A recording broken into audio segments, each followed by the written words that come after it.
Sustainable tomorrow यानी कि एक स्थायी कल के लिए आज लैंगिक समानता। महिला दिवस को मनाने का मकसद महिलाओं की उपलब्धियों, उनके जज्बे, उनकी ऐतिहासिक यात्राओं और उनके जीवन को याद करना है। मुझे लगता है महिला दिवस का औचित्य तब तक प्रमाणित नहीं होता जब तक कि सच्चे अर्थों में महिलाओं की दशा नहीं सुधरती। यह देखा जाना चाहिए कि क्या उन्हें उनके अधिकार प्राप्त हो रहे हैं। वास्तविक सशक्तिकरण तो तभी होगा जब महिलाएं आर्थिक रूप से आत्मनिर्भर होंगी और उनमें कुछ करने का आत्मविश्वास जागेगा। यह महत्वपूर्ण है कि महिला दिवस का आयोजन सिर्फ रस्म अदायगी पर नहीं रह जाए। वैसे यह शुभ संकेत है कि महिलाओं में अधिकारों के प्रति समझ विकसित हुई है।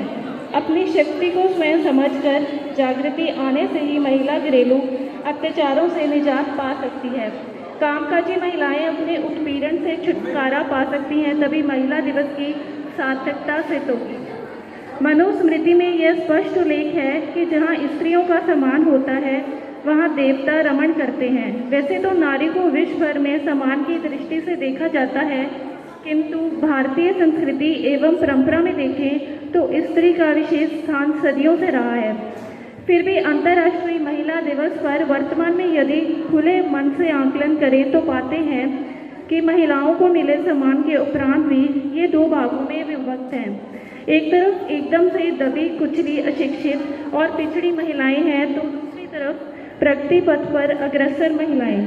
कई मामलों में तो पुरुषों से भी आगे नई ऊंचाइयां छूती महिलाएं हैं। जहां तक एक तरफ महिलाओं के शोषण, कुपोषण और कष्टप्रद जीवन के लिए पुरुष प्रधान समाज को जिम्मेदार ठहराया जाता है, वहीं यह भी कटु सत्य है कि महिलाएं भी महिलाओं के पिछड़ने के लिए जिम्मेदार हैं। यह भी सच है कि महिलाओं की अपेक्षा पुरुषों ने स्त्री शक्ति को अधिक सहज होकर स्वीकार किया है। न सिर्फ स्वीकार किया पितु उचित सम्मान भी दिया, उसे देवी माना और देवी तुल्य मान रहा है, जिसकी कि वह वास्तविक हकदार भी है। घर के चूल्हे चौके से बाहर व्यवसाय हो, साहित्यिक जगत हो, प्रशासनिक सेवा हो, विदेश सेवा हो, पुलिस विभाग हो या हवाई सेवा हो या फिर खेल का मैदान हो, महिलाओं ने सफलता का परचम हर जगह लहराया है। जहाँ तक कि महिलाएं कई राष्ट्रों की राष्ट्रीय अध्यक्ष भी रही हैं और कुछ तो वर्तमान में भी हैं। अंतर्राष्ट्रीय महिला दिवस पर महिलाओं की यह सफलता निश्चित ही संतोष प्रदान करती है। शिक्षित एवं संपन्न महिलाएं को चाहिए कि वे पिछड़ी महिलाओं के लिए जो भी कर सकती हैं करें। विशेष रूप से ग्रामीण क्षेत्रों में महिलाओं की दशा सुधरने पर विशेष ध्यान दिया जाना आवश्यक है, क्योंकि महिलाओं की समस्याएं महिलाएं ही भली भांति समझती हैं। इसलिए शिक्षित एवं संपन्न महिलाएं इस दिशा में विशेष योगदान दे सकती हैं। तो मैं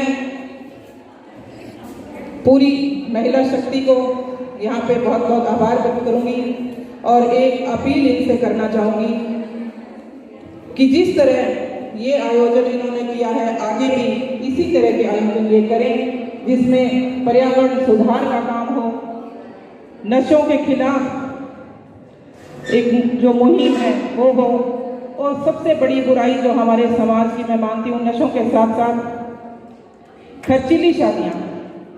खर्चीली शादियाँ जो हैं उन्हें रोकने का काम भी महिला शक्ति बहुत अच्छे से कर सकती है। तो समाज की फैली कुरीतियों को खत्म करने में, पर्यावरण सुधार में और संगरिया को नशा मुक्त करने में भी आगे मुझे पूरा विश्वास है कि महिला जो मेरी बहनें हैं ये अच्छा काम करेंगी।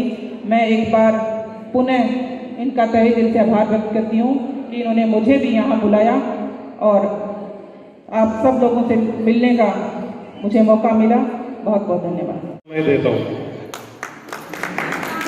महिला शक्ति का प्रदर्शन आज महिलाओं ने किया है। अगर मजाक में देखें तो स्पीकर से भी ज्यादा आवाज पीछे से आ रही है। तो मैं एक बार आप सभी का ध्यान एक छोटे से पॉइंट पे आकर्षित करता हूं। जैसे हमारे बीच जुडिशरी थी, तो एक आर्टिकल 21 एक मैम हमारे बोल के गए थे, इक्वालिटी बिफोर लॉ, कानून जेंडर इक्वालिटी को प्रमोट कर रहा है इंटरनेशनल लेवल पर। लेकिन हम खुशकिस्मत हैं, हमारा संविधान हमें आर्टिकल 21 के तहत हमें बराबर मानता है महिलाओं को और पुरुषों को, और दुनिया में लोग अपना हक मांग रहे हैं, संग्रिया में आप लोग अपना हक जता रहे हैं। तो ये एक बहुत ही खुशी की बात है, आप लोगों ने बराबर का एक आयोजन किया है जहाँ पे सिर्फ और सिर्फ महिलाएं रक्तदान कर रही हैं। तो ये हक जताना है, हमें मांगने की जरूरत ही नहीं है, हमारे संविधान में बाबा साहब अम्बेडकर हमें दे चुके हैं, हमें तो वो सिर्फ जताना है, और आपने जताया, ये एक अच्छी शुरुआत है। रक्तदान महादान हम सभी जानते हैं। एक छोटे से पॉइंट पर और मैं आप लोगों का ध्यान आकर्षित करना चाहूंगा। रक्तदान सबसे बड़ा दान इसलिए माना जाता है कि थैलेसीमिया करके एक बीमारी है जो बहुत ही तेजी से फैल रही है हमारे समाज में, हमारे देश में। थैलेसीमिया एक ब्लड डिसऑर्डर है जो शरीर में ब्लड बनने से रोकता है, खून बनता नहीं है। तो वो लोग सिर्फ बाहरी ब्लड से, बाहरी खून से ही जिंदा रहते हैं। बड़े बड़े इंस्टीट्यूट्स हैं, एम्स है, चंडीगढ़ पीजीआई है, वो इस पर रिसर्च कर रहे हैं, और बहुत बड़ी बड़ी संस्थाएं हैं जो ब्लड डोनेट सिर्फ थैलेसीमिया के लिए कर रही हैं। तो मैं एपेक्स वुमेन क्लब से रिक्वेस्ट करूंगा इस ब्लड को थैलेसीमिया के लिए इस्तेमाल किया जाए, ताकि जिनके शरीर में ब्लड बनता ही नहीं है उनको ये दिया जाए, और इस वीर शूरवीर संग्रिया की महिलाओं का खून यदि उनके काम आता है तो ये बहुत ही फख्र की और गर्व की बात होगी। यहाँ से शुरुआत की आप लोगों ने, ये एक मैं उम्मीद करता हूं कि देश में शुरुआत नहीं, ये तहलका मचना चाहिए। आप एपेक्स क्लब के मेंबर हैं और एपेक्स क्लब पूरे हिंदुस्तान में है, तो आप अपने सभी जितने भी अध्यक्ष हैं, डिस्ट्रिक्ट्स हैं, स्टेट्स हैं, स्टेट अध्यक्ष हैं, उन सब से एक रिक्वेस्ट करें, उनको एक मेल भेजें कि महिला दिवस में जो आपने शुरुआत की है इसको एक मुहिम के तौर पे आगे चलाया जाए।